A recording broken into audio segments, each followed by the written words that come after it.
começando agora na tela da TV Novo Tempo, mais um programa A Arena do Futuro. Você sabe que nessas semanas agora estamos em uma série muito especial tratando sobre o livro de Daniel. Hoje vamos falar sobre o capítulo 2. Se você perdeu o primeiro estudo, eu te recomendo a baixar o aplicativo NT Play, procurar lá o programa A Arena do Futuro e você vai poder ver Daniel capítulo 1 e os outros temas que temos apresentado aqui, porque todos eles estão baseados na palavra do Senhor. Sabe que o nome do programa é A Arena do Futuro, Arena porque discutimos a Bíblia e do futuro porque estudamos as profecias. Eu estou acompanhado aqui de amigos, amigas, diferentes lugares que sempre fazem parte do programa Arena do Futuro e que junto comigo vamos chegar até você para entendermos este capítulo, que é um capítulo surpreendente na profecia de Daniel. O rei Nabucodonosor teve um sonho e neste sonho Deus revelou para ele toda a história da humanidade, dos dias que ele vivia até o último momento, quando Jesus Cristo vai voltar. Quer saber mais sobre isso? Fica comigo, porque o programa Arena do Futuro está só começando.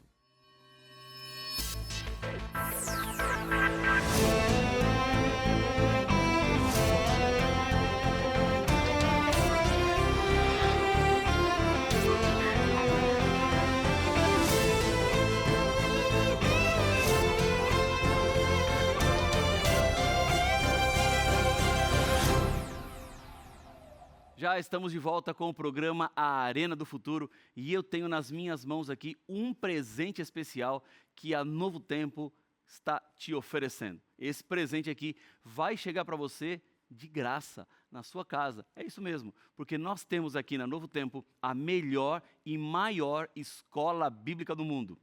A escola bíblica que ensina a Bíblia para mais de 1 milhão de alunos. E você pode ser mais um dos nossos alunos para receber esse material gratuitamente na sua casa. Aqui nas minhas mãos eu tenho a revista A Cura do Pecado. São 15 temas baseados nas profecias de Daniel e do Apocalipse.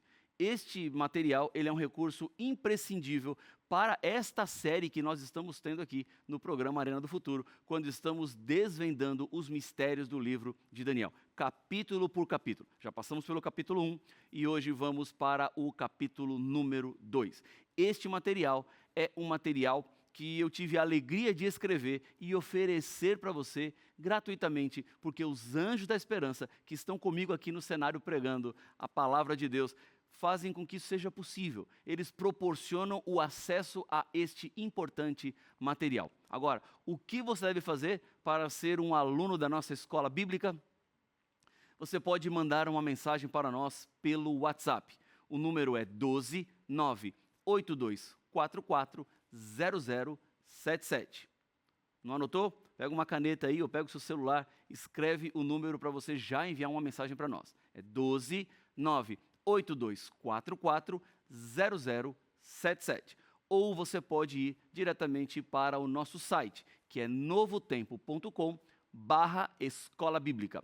Está aparecendo aqui na tela um QR Code. Se você apontar a câmera do seu celular, você vai ser levado diretamente para o nosso site. Lá você vai fazer um pequeno registro, que seria a sua matrícula na escola bíblica. Você se torna um dos nossos alunos e vamos enviar para você gratuitamente este material. Não tem nenhuma pegadinha, tá? Não tem que pagar nada depois. Isso vai chegar para você como um presente do Arena do Futuro, como um presente da Novo Tempo. Porque o meu interesse é que você entenda e compreenda cada vez mais a palavra do Senhor. E um outro ponto eu gostaria de te convidar também. O que nós pregamos aqui na Novo Tempo são mensagens bíblicas de transformação de vidas. Por favor, compartilhe com outras pessoas. Convide seus amigos, parentes, vizinhos para se unirem à família do Arena do Futuro, para juntos continuarmos compreendendo ainda mais o amor do Senhor. Tudo certo? Combinado? Então nós vamos para o tema de hoje. O tema de hoje. Esse tema está espetacular, porque nós vamos entrar num dos capítulos mais empolgantes de toda a Bíblia. Daniel, capítulo 2. Quando Deus revelou a história do mundo na profecia. Você está preparado? Quem está aqui no cenário está preparado? Prontos? Apertem os cintos porque nós vamos começar uma viagem. E essa viagem vai ser longa, porque vamos voltar muitos anos na história. E o mais impressionante é que ao passear pelos anos, nós vamos ver o cuidado de Deus em cada momento da história. Não houve um tempo sequer, desde que o mundo foi criado, que os seres humanos ficaram abandonados pelo Senhor. Deus sempre esteve à frente do seu povo e junto com o seu povo. O ser humano é fascinado em saber o futuro. Conhecer antecipadamente pode nos proteger e ajudar a fazer as melhores escolhas. As pessoas podem procurar saber sobre o futuro nos mais diferentes lugares, mas todos esses lugares resultarão em frustração, porque apenas na Bíblia nós encontramos as informações precisas, as informações necessárias quanto àquilo que ainda está por vir. Os seres humanos pressentem que alguma coisa está por acontecer. Olha a instabilidade do mundo, as tragédias, o esfriamento do amor. Tudo isso evidencia que os seres humanos estão se autodestruindo. Deus, ele revelou para o rei Nabucodonosor, em um sonho, uma visão do futuro de pelo menos 2.500 anos à frente dos seus dias. O mais surpreendente é que o sonho tem se cumprido fielmente em todos os seus detalhes. Isso não é uma garantia para nós? Se o mundo está ruim, nós podemos usar a palavra de Deus ao nosso favor, porque Deus nos orienta. Ele já nos diz antecipadamente como nos preparar. Então, eu só posso agradecer a Deus porque Ele nos deu a Bíblia Sagrada. Porque Ele não nos deixou neste mundo sem informações necessárias para a nossa vida. Parte deste sonho de Nabucodonosor já foi cumprido. Isso me dá certeza de que aquilo que ainda falta acontecer, vai acontecer. Na Bíblia, ela não joga com informações, não faz pressuposições tolas, mas ela sempre tem segurança naquilo que fala. Aquilo que a Bíblia diz que é, será. Venha comigo para os dias de Babilônia. Algo muito importante está para acontecer. E o que será revelado vai influenciar não apenas as pessoas que vivem em Babilônia, mas influencia a minha vida e a sua vida hoje, no presente. Vamos a Daniel capítulo 2, vamos abrir nossa Bíblia, Daniel capítulo 2, e vamos ler os 2 primeiros versículos, versículo 1 e versículo 2 do capítulo 2 de Daniel. O pessoal que está comigo aqui no cenário já está com as suas Bíblias abertas para olharmos exatamente aquilo que Deus tem para nos dizer. Diz assim a Bíblia: no segundo ano do reinado de Nabucodonosor, teve este um sonho, e o seu espírito se perturbou, e passou-se-lhe o sono. Versículo 2. Então o rei mandou chamar os magos, os encantadores, os feiticeiros e os caldeus, para que declarassem ao rei quais lhe foram os sonhos. Eles vieram e se apresentaram diante do rei. Você já teve algum sonho que lhe preocupou? Há pessoas que tentam interpretar os sonhos, como se houvesse uma simbologia por detrás dos elementos que compõem todo o conteúdo que foi sonhado. O rei Nabucodonosor, ele teve um desses sonhos que começou a incomodar. Deus havia dado uma importante revelação da história, e o rei queria entender melhor o que é que estava envolvido neste sonho. Para solucionar a questão, o rei decide chamar um grupo especial para que este grupo desse a ele o conteúdo e a interpretação do sonho. Mas eles não tinham como dizer ao rei o que ele tinha sonhado. Por isso eles pedem que o rei contasse o sonho, e então eles dariam a interpretação. Obviamente, qualquer interpretação poderia ser inventada, e isso não daria segurança ao rei, porque ele sabia que era uma mensagem muito importante. Aqueles sábios, magos, encantadores, astrólogos, não conseguiam dizer o que é que tinha acontecido no quarto do Nabucodonosor naquela noite passada. E, portanto, seria impossível saberem o que é que aconteceria no mundo nos próximos 2.500 anos. O rei, diante da negativa de dar a ele o conteúdo, ficou furioso com a incapacidade daquele grupo. E então, rei Nabucodonosor decidiu matar todos os sábios de Babilônia. Ele foi do 8 para o 80. O decreto foi se tornando público, até que chegou ao conhecimento de Daniel, que não era mago, que não era astrólogo, que não era médium, mas ele fazia parte da elite dos sábios. E isso acontece no capítulo 1 do livro de Daniel.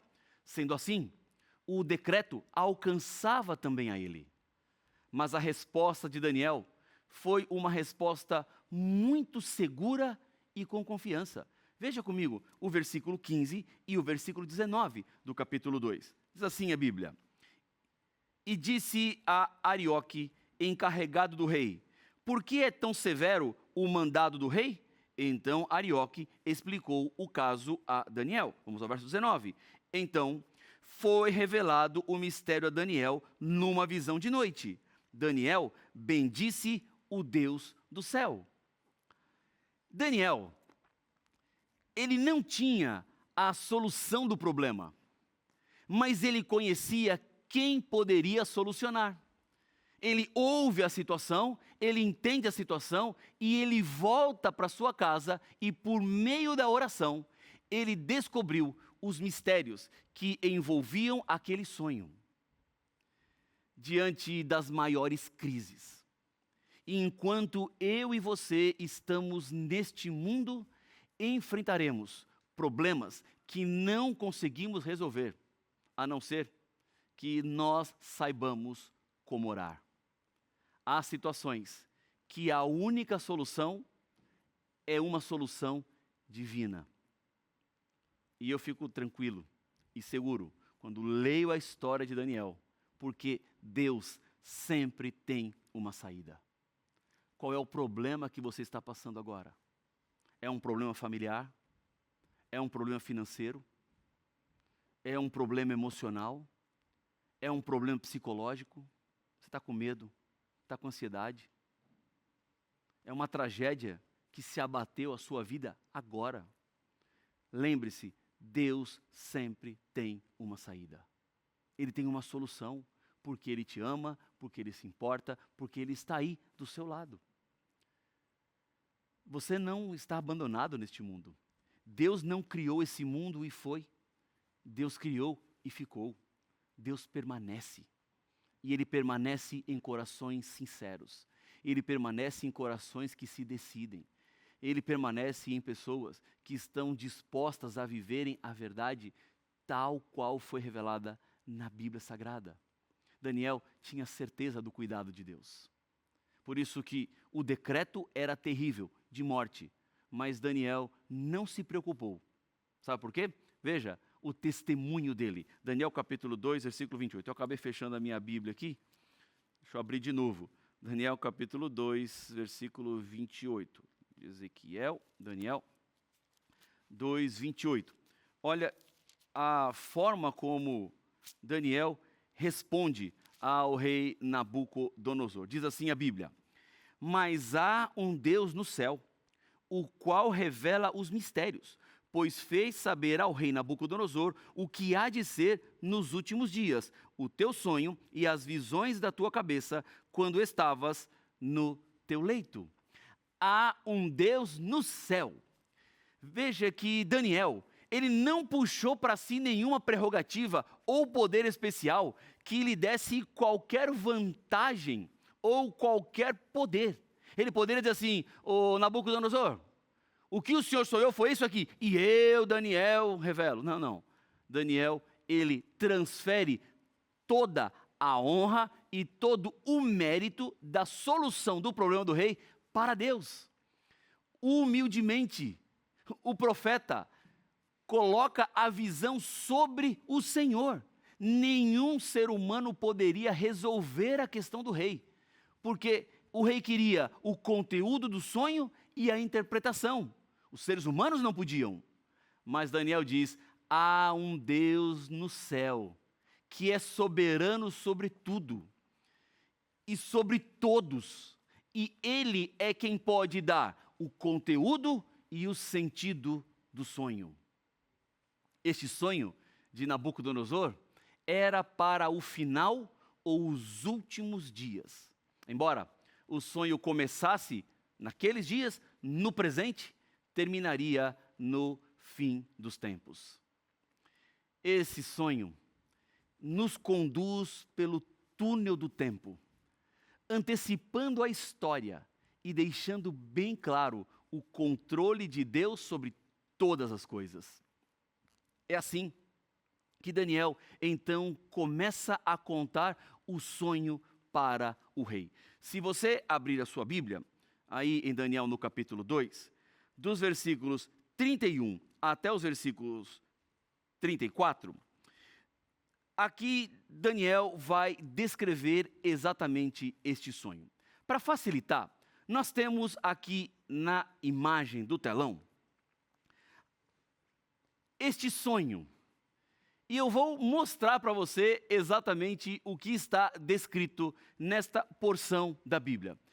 Nabucodonosor estava deitado em sua cama quando ele viu uma estátua.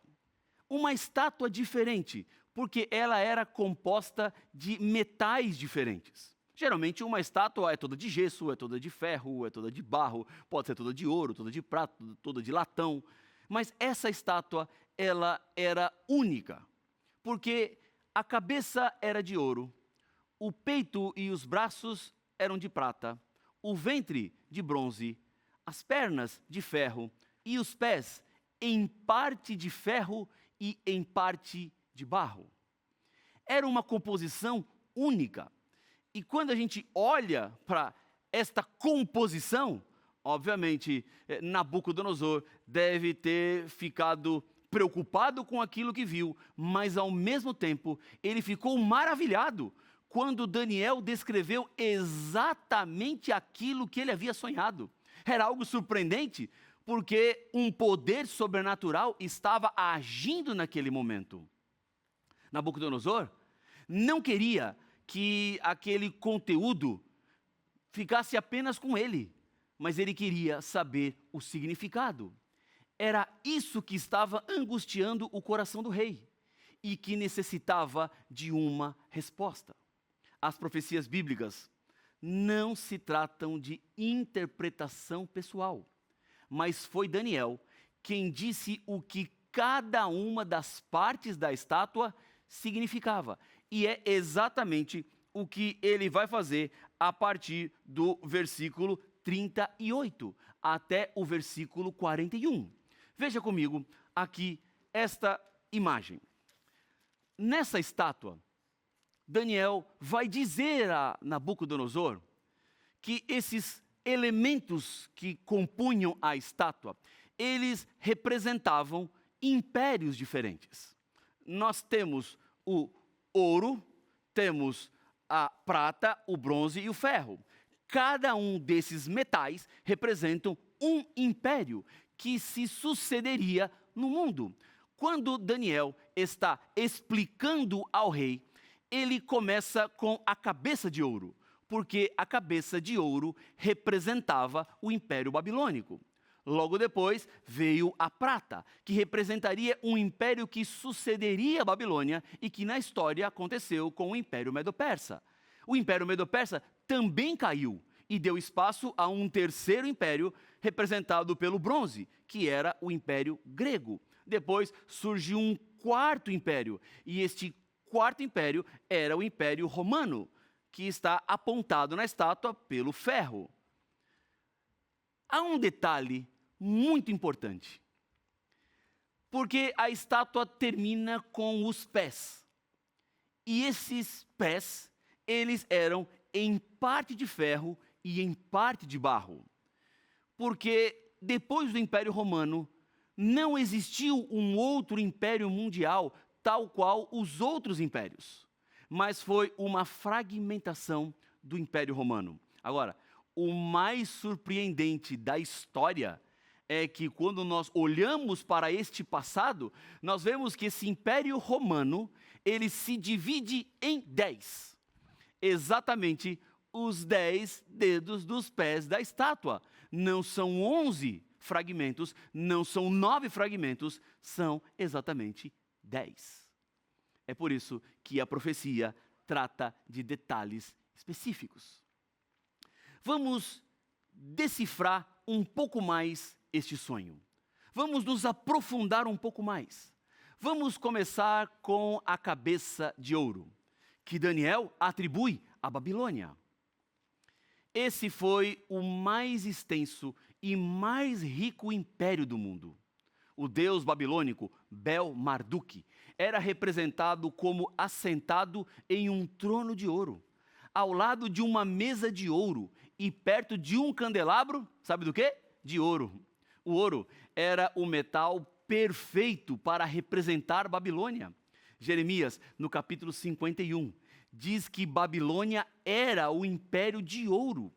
Babilônia governou o mundo do ano 605 a.C. até o ano 539 a.C.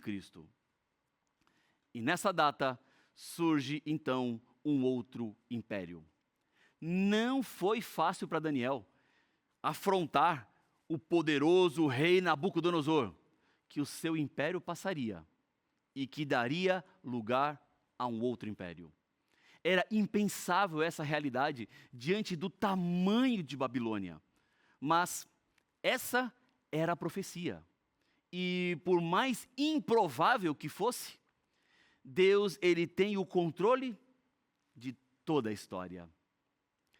Depois de Babilônia, surgiu o Império Medo-Persa, que venceram os babilônicos em uma batalha que está descrita no capítulo 5 do mesmo livro de Daniel. O rio Eufrates passava por dentro de Babilônia, e assim eles tinham provisão de água. Naqueles tempos, quando uma nação queria derrotar outra nação, ela bloqueava a chegada de suprimentos. Mas Babilônia tinha provisões para até 20 anos, defendem alguns estudiosos. A Bíblia não apenas profetizou o fim de Babilônia, bem como disse o nome de quem abateria esse império mais ou menos 150 anos antes do seu nascimento. Quando olhamos para Isaías no capítulo 44, versos 27 e 28, aparece lá o nome de Ciro. Ele que foi o líder que estava à frente do exército medo-persa e que invadiu Babilônia e destruiu Babilônia. Ele construiu um reservatório do lado do rio Eufrates, desviando o seu curso e secando o seu leito. Reuniu as tropas, marchou pelo leito seco e invadiu Babilônia, que naquela noite estava em uma festa promovida pelo rei Belsazar. No meio da festa, a Bíblia diz que uma mão surgiu e escreveu na parede as seguintes palavras: Mene, Tekel e Pérez. O rei ficou em pânico com aquilo, e Daniel foi chamado para dar outra vez a interpretação. Naquele dia, o reino de Babilônia estava chegando ao fim. Seria entregue aos medos e persas. Começa aqui o período representado pela prata. Os medos e persas reinaram do ano 539 até o ano 331 a.C., quando foi sucedido agora pelo reino da Grécia. Alexandre o Grande conquistou a hegemonia mundial quando tinha apenas 32 anos. Mas ele morre abruptamente com 33 anos, bêbado, com a mesma idade que Jesus morreu. Jesus e Alexandre.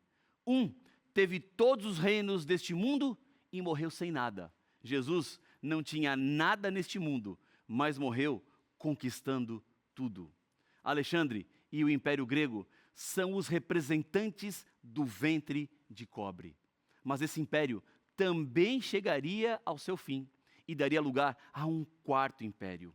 Os gregos governaram do ano 331 a.C. até o ano 168 também a.C., quando eles foram substituídos pelo Império Romano, que representava as pernas de ferro. Mas esse império também chegaria ao seu fim. Logo depois, aparece os pés da estátua, uma mistura de ferro e barro. Perceba que, a partir deste ponto, a profecia bíblica afirma de que não haverá outro império mundial.